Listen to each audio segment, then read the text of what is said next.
Welcome to கதை திரட்டு audio books. இந்த வீடியோவில் நம்ம என்ன கதை கேட்க போகிறோம்னா தற்காப்பு சிறுகதை. நம்ம சேனலை இது வரைக்கும் சப்ஸ்கிரைப் பண்ணாதவங்க சப்ஸ்கிரைப் பண்ணுங்க. பக்கத்தில் இருக்கிற பெல் ஐக்கானை கிளிக் பண்ணி ஆல்ங்கிற ஆப்ஷனை ப்ரெஸ் பண்ணுங்க. இந்த வீடியோக்கு ஒரு லைக் கொடுத்துட்டு கமெண்ட் பாக்ஸை கிளிக் பண்ணால் ஹைப்புங்கிற ஆப்ஷன் வரும். ஹைப்புங்கிற ஆப்ஷனை கிளிக் பண்ணி இந்த வீடியோவை ஹைப் பண்ணுங்க. வாங்க கதைக்குள்ளே போகலாம். காலிங் பெல் நாராசமாக ஒலித்தது. சிவகாமிக்கு முழங்காலில் வலி. ஹாலில் உட்கார்ந்தபடியே சமையலறையை எட்டி பார்த்தாள். அவள் நாட்டுப்பெண் இந்திரா மிக்சியில் எதையும் அரைத்து கொண்டிருந்தாள். அந்த சத்தத்தில் அவள் காதில் விழுந்திருக்காது. 2 கைகளையும் தரையில் ஊன்றி மெல்ல எழுந்து நின்றாள். பிளாட் கதவை திறந்தாள். வெண்ணெய்க்காரன் தான் நின்று கொண்டிருந்தான். சின்னம்மா இல்லையாமா? இருக்காங்க, உள்ள வாங்க. இந்திரா என்று கூப்பிட்டவுடன் அவள் வந்தாள். வெண்ணெய் வேணுமா? வேணும் வேணும். 2 நாளா குழந்தைக்கு கூட நெய் இல்ல. போன வாரமே நீங்க வந்திருக்கணும். ஆமாங்க, ஊருக்கு போயிட்டங்க. திடீர்னு என் தங்கச்சியோட மாமியார் இறந்துட்டாங்க. ஐயோ பாவம், படுத்திருந்தாங்களா? என்ன உடம்பு? என்ன வயசாச்சு? சிவகாமி தன் வயதுக்கு உரித்தான சுபாவத்துடன் கேள்விகளை அடுக்கினாள். ஆமா, ரொம்ப அவசியம். வீட்டுக்கு வேண்டிய ஃப்ரெண்ட்ஸ் யாராவது வந்தா பொறுப்பா பதில் சொல்றதில்ல. இந்த மாதிரி வெண்ணெய்க்காரனையும் கூடைக்காரியையும் விழுந்து விழுந்து உபசரிக்கிறது. சிவகாமியின் காதுகளில் விழும் அளவிற்கு பேசினாள் இந்திரா. எதை குறிப்பிட்டு பேசுகிறாள் என்பது புரிந்து விட்டது. வாடிய முகத்துடன் தன் இடத்தில் உட்கார்ந்து கொண்டாள். என் தங்கச்சி உங்களை போலத்தாமா மாமியார் கிட்ட உசிரியே வச்சிருந்தது. எனக்கு ஒண்ணுமே தெரியாதே. அத்தை இல்லாம நான் என்ன செய்வேன்னு கதறிடுச்சுமா. வெண்ணெய் வியாபாரத்துல நன்னாத்தான் ஊறிட்டீங்க. வெண்ணையா குழஞ்சு பேசுறீங்க. எனக்குள்ள நிறைய வேலை இருக்கு. சீக்கிரமா வெண்ணெயை நிறுத்து போடுங்க. 4 நாட்களுக்கு முன் ஒரு சாயந்தரம் சிவகாமி வீட்டில் தனியாக இருந்தாள். இந்திரா குழந்தையுடன் எங்கேயோ வெளியே போய்விட்டாள். சிவகாமி பால்கனியில் நின்று வீதியில் போவோரையும் வருவோரையும் வேடிக்கை பார்த்து கொண்டிருந்தாள். அந்த சமயத்தில் கீழே வீதியில் ஒரு கார் வந்து நின்றது. அதிலிருந்து டிரைவர் மட்டும் இறங்கி மாடிப்படிகளில் ஏறி வந்தான். காரில் இருக்கும் அம்மா அவளை கீழே இறங்கி வர சொன்னதாக கூறினான். குழப்பத்துடன் சிவகாமி கீழே இறங்கினாள். கருப்பு கண்ணாடி போட்டிருந்த அந்த பெண் அவளிடம் கேட்டாள், இந்திரா இருக்காளா? வெளியில போயிருக்கா. இந்திரா கிட்ட நாளைக்கு நான் சாப்பிட வரேன்னு சொல்லியிருந்த, சௌகரியப்படலைன்னு சொல்லிடுங்க. நீங்க யாருன்னு சொல்றது? வித்யா ஜெயராஜ்னு சொல்லுங்க. சிவகாமி தலையசைத்தாள். நீங்க யாரு? இந்திராவோட குக்கா? எனக்கு கூட ஒரு குக் வேணும். இந்திரா சம்மதிச்சா உங்களையே பிளேன்ல என்னோட தூக்கி போட்டுண்டு பறந்துடுவேன் என்று சொல்லி உரக்க சிரித்தாள். சிவகாமி மௌனமாக நின்றாள். வந்தவளும் இவளுடைய பதிலுக்காக காத்திருக்கவில்லை. டிரைவரை பார்த்து தலையசைத்தாள். ராஜா ஆபீஸில் இருந்து வந்து அவனும் சாப்பிட்டு விட்டு வேலைகளும் முடிந்த பிறகுதான் இந்திரா வந்தாள். அவள் வித்யாவை சந்திக்கத்தான் அங்கே போயிருக்கிறாள். அந்த சமயம் வித்யா இவளை தேடிக்கொண்டு இங்கே வந்திருக்கிறாள். இருவரும் சந்தித்து அளவளாவி ஒன்றாக சாப்பிட்டு எல்லாம் முடித்து கொண்டு வந்திருக்கிறாள் என்பது அவள் ராஜாவிடம் பேசும்போது தெரிந்தது. சிவகாமி வாசலோடு தன் தோழியை அனுப்பிவிட்டாள் என்ற கோபத்துடன் ராஜாவிடம் ரொம்ப நேரம் வாதிட்டாள் என்பது படுக்கை அறையில் இருந்த குரல்கள் ஒலித்ததிலிருந்து அவள் புரிந்து கொண்டாள். போகும் இடத்தை மாமியாரிடம் சொல்லாதது தப்பு என்று அவளுக்கு தெரியவில்லை. சிவகாமியை இந்திராவுக்கு என்ன உறவு என்று கேட்டு தெரிந்து கொள்ளும் பொறுமை கூட இல்லாது வெறும் சமையல்காரியாக முடிவு செய்து கொண்டு பேசிய இவளது தோழி இவள் உபசரித்தால் மட்டும் உடனே 4 கால் பாய்ச்சலில் மாடி ஏறி வந்து விடுவாளா? இதே இந்திரா கல்யாணமான புதுசில் இப்படி இல்லை. அம்மா அம்மா என்று நொடிக்கொரு தரம் கூப்பிடுவதும், மடியில் உட்காராத குறையாக இவளிடம் குழைந்து கொஞ்சுவதும், பசிக்கிறதும்மா என்று சிணுங்குவதும், குழந்தையை போன்று எப்படி இவளை சுற்றி சுற்றி வலம் வந்தாள். அந்த இந்திரா இப்போது எங்கே? இப்பொழுது ஏன் சிடுசிடுப்பும் முணுமுணுப்பும்? பழைய கலகலப்பு போய் எப்போதும் ஒரு மௌனம். இவளுக்கு இன்னும் வயதாக படுக்கையில் விழுந்து விட்டால் இவளை இந்திரா எப்படி நடத்துவாள்? சிவகாமி ஒரு முடிவிற்கு வந்துவிட்டாள். தரையோடு தரையாக மாமியாரை அவள் தேய்த்து விடுவதற்கு முன் தனக்கு ஒரு தற்காப்பை சிவகாமி தேடிக்கொள்ள விரும்பினாள். வெண்ணைக்காரன் போய்விட்ட பின்னும் இந்திரா சமையல் கட்டில் கத்திக் கொண்டிருந்தாள். இந்த வீட்ல ஓடி போனவாளுக்கு 9ல குரு, அகப்பட்டு கொண்டவாளுக்கு அஷ்டமத்துல சனி. நான் வகையா மாட்டினுட்டேன். என் மேல உள்ள கோபத்தை எல்லாம் என்னை தேடிண்டு வரவா மேல எல்லாம் காட்டுறது. வராதவ வந்திருக்கா, அது என்ன அவ்வளவு அலட்சியம்? சிவகாமி சிரித்தாள். உண்மையில் இந்திராவுக்கு வித்யா மேல்தான் கோபம். அவள் தன்னை அலட்சியம் செய்யும் முறையில்தான் சாப்பிடாமல் தவிர்த்திருக்கிறாள். அந்த கோபத்தை மாமியார் மேல் திருப்பி வடிகால் தேடுகிறாள். இந்த குழந்தையை எப்படி தன் வழிக்கு கொண்டு வருவது என்பது அவளுக்கு தெரியும். ஏ இந்திரா, இங்க வா. சிவகாமி திடீரென்று உரத்த குரலில் அழைத்ததும் இந்திரா உண்மையிலேயே பயந்து விட்டாள். கூடத்துக்கு வந்து நின்றாள். என்ன சங்கதி? 9ல குரு 8ல சனின்னு வார்த்தைகள் வேகமா வந்துருக்கு. ஆமா, நான் சொல்றதுல என்ன தப்பு? உங்க சின்ன பிள்ளையும் மாட்டு பெண்ணும் டில்லியில இருக்கிற சாக்குல உங்களை திரும்பி பார்க்காம இருக்கா. நான் உங்களுக்கு பார்த்து பார்த்து செய்யறேன். ஆனா உங்க பிள்ளை, அம்மாவுக்கு சாதம் போட்டியா, பால் கொடுத்தியா, மருந்து கொடுத்தியான்னு 1000 சந்தேகத்தோட கேள்வி கேட்கிறார். அதுல ஒன்னும் தப்பில்ல.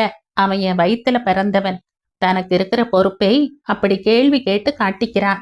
இதோ பாரிந்திரா, உனக்கு என் சுபாவம் இன்னும் தெரியல. நான் ரொம்ப பொறுமைதான். ஆனா என் பொறுமைக்கும் ஒரு எல்லை உண்டு. எல்லை மீறினாள் என்ன செய்வேள்? இந்திரா நிமிர்ந்து கேட்டாள். எதையும் செய்வேன். நீ முன்ன மாதிரி இப்ப இல்லை. நீ உடனே உன்னை மாத்திக்கணும். சிவகாமியின் குரலில் ஒலித்த கண்டிப்பும் அவள் பார்த்த பார்வையும் இந்திராவை என்னவோ செய்தது. அம்மா? ஆமா, உனக்கு நான் அம்மாதான். அம்மா கிட்ட ஒரு பொண் எப்படி நடந்துப்பாளோ அப்படியே நீயும் நடந்துக்கணும். இதுதான் உத்தரவு. இப்போ என்ன தப்பு செய்தேன்னு இப்படி பேசுறீங்க? இந்திராவை வெறித்து பார்த்த சிவகாமி அழுத்தமான குரலில் 1 என்று மட்டும் கூறினாள். இப்படியெல்லாம் நீங்க பேசினா நான் பயப்பட மாட்டேன். 2. எதுக்காக இப்படி 1, 2ன்னு கணக்கு பண்றீங்க? என் தப்புகளையா? 3. என் பொறுமை எந்த எண்ணை தாண்டினால் எல்லை மீறும்னு எனக்கே தெரியாது. அதுவரையில கணக்கு ஏறும். அதுக்கப்புறம் காரியத்துல காட்டுவேன். உண்மையில் இந்திரா கதி கலங்க நின்றாள். சிவகாமி இவளிடம் இப்படி பேசி அவள் பார்த்ததில்லை. தன் புருஷன் இல்லாத நேரத்தில் எது நடந்தாலும் தன் மேல் தீரா பழி வரும். ஆத்திரம் மீறி மாமியார் தன்னையே ஏதாவது செய்து கொண்டாலும் போச்சு. இவள் நல்லதனமாக ஏதாவது பேசி அவளை சமாதானப்படுத்தினாள். ஐயையோ, 4 என்ற எண்ணிக்கையை ஏற்றிவிட்டாள். இந்திரா சமையலறைக்கு நழுவினாள். அன்று முழுவதும் அவள் குரல் மீண்டும் ஒலிக்கவே இல்லை. சிவகாமியிடம் சற்று பயத்துடன் அதிக மரியாதை காட்டினாள். சிவகாமி மனதிற்குள் ரசித்து கொண்டிருந்தாள். ஆனால் முகத்தை கடுகடுப்பாக வைத்து கொண்டிருந்தாள். அன்று இரவு படுக்கை அறையில் தன் கணவன் ராஜாவிடம் பயந்து கொண்டே மெல்ல பேச்சை ஆரம்பித்தாள். வித்யா, அம்மாவை சமையல்காரியா நினைச்சு பேசினது தப்புதான். இந்திரா, அது வித்யாவின் தப்பில்ல, உன் தப்பு. மரியாதைக்குரிய மாமியார் ஒருத்தி உன் குடும்பத்துல இருக்கிறது என்னைக்காவது வித்யா கிட்ட சொன்னியா? அவகிட்ட அமெரிக்காவை பத்தி பேசவே சரியா இருக்கும் இல்லையா? மாமியாரை பத்தி சொல்ல உனக்கு நேரம் இல்ல. கௌரவ குறைச்சலா தோணி இருக்கும். குடும்பத்தை பத்தி நீ எப்போ அவகிட்ட குறிப்பிடலையோ நிச்சயம் அவ உன்னுடைய நெருக்கமான தோழியா இருந்திருக்க மாட்டா. நெருக்கம் இல்லாத தோழியை நீ வீட்டுக்கு சாப்பிட கூப்பிட்டிருக்கவே கூடாது. அதனால அவளும் வாசலோடு போனா. அவன் கூறியிருந்ததில் இருந்த உண்மை அவளுக்கும் உரைத்தது. அவன் தொடர்ந்தான். அது போகட்டும், இது என்னைக்கோ முடிஞ்ச விவகாரம். இப்ப எதுக்கு சொல்ற? அம்மாவுக்கு கோபம் போல இருக்கு. சமையல்காரியா நினைச்சு அவ பேசினதை அவமானமா நினைச்சுண்டு என் மேல அம்மா கோபத்தை காட்டினார். எங்க அம்மாவுக்கு அந்த மாதிரி வரட்டு ஜம்பம் எல்லாம் கிடையாது. கோபமும் வராது. நீங்க நேர்ல பார்த்திருந்தா நீங்களே நடுங்கி இருப்பீங்க. எதையும் செய்வேன்னு உரக்க கத்தினா. அப்படின்னா எங்க அம்மா உன்னை கொலை செய்திடுவான்னு பயப்படுறியா? ராஜா பரிகாசமாய் கேட்டான். உளராதீங்க. குடும்பம்னு இருந்தா ஒருத்தருக்கு ஒருத்தர் சரியா புரிஞ்சுக்காம முரண்பாடுகள் ஏற்படலாம்.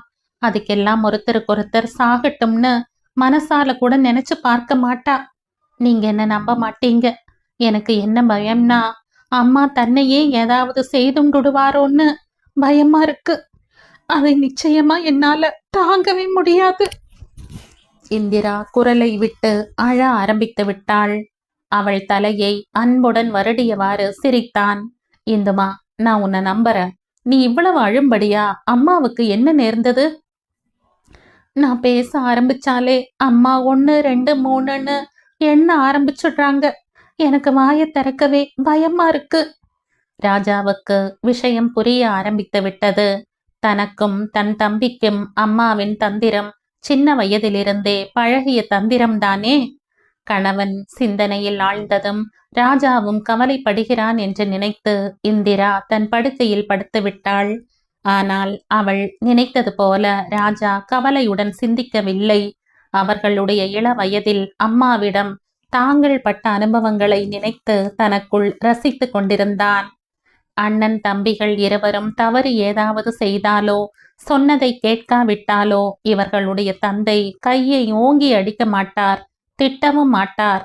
சிவகாமி என்று ஒரு முறை உரக்க அழைப்பார். இருவரும் அப்பாவிடம் சரணம் புகுந்து விடுவார்கள். அவர்களுக்கு அம்மாவிடம்தான் பயம். அம்மாவும் ஒரு தட்டு கூட தட்டியதில்லை. கடுமையான சொல்லையும் அவர்களிடம் உபயோகித்ததில்லை. நான் 1 2ன்னு எண்ணுவேன். 10 எண்ணி முடிக்கிறதுக்குள்ள நீங்க புத்தகத்தோட படிக்க உட்காரணும். இல்ல நான் என்ன செய்வேன்னு எனக்கே தெரியாது. ஒவ்வொரு சமயம் இவன் தம்பி ஹரி, அம்மா என்னதான் செய்வா, 10ன்னு எண்ணுற வரைக்கும் காத்திருந்து பாப்பமேன்னு சவால் விடுவான். ஆனால் முதலில் ஓடுபவன் இவனாக இருக்க மாட்டான். ஹரிதான் முதலில் ஓடுவான். 4 என்ற எண்ணும் வரையிலும் காத்திருக்க மாட்டான். அம்மா எண்ண ஆரம்பித்தவுடன் உடம்பெல்லாம் என்னவோ செய்யும். படபடப்பு அதிகமாகும். கால்கள் துணியாய் ஓய்ந்துவிடும். இப்படியே இருவரையும் வளர்த்து ஊராரும் உறவினரும் ஏன் ஆபீஸில் கூட பாராட்டும் விதத்திலே முழு மனிதர்களாகி மனித பிறவிக்கு இலக்கணமாக வாழும் விதத்தில் பாதை வகுத்து கொடுத்திருக்கிறாள். பள்ளிக்கூட நாட்களில் இப்படி தந்திரத்தை காட்டினாலே தவிர கல்லூரி நாட்களில் இயற்கையாகவே இருவருக்கும் பொறுப்பு வந்துவிட்டது. இத்தனை நாட்களுக்கு பிறகு மாட்டுப் பெண்ணிடம் தன் தந்திரத்தை கையாண்டிருக்கிறாள்.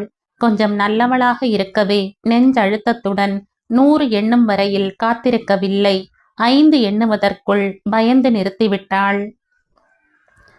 ராஜா ஹாலில் படுத்திருக்கும் தன் தாய் சிவகாமியை தேடி சென்றான்.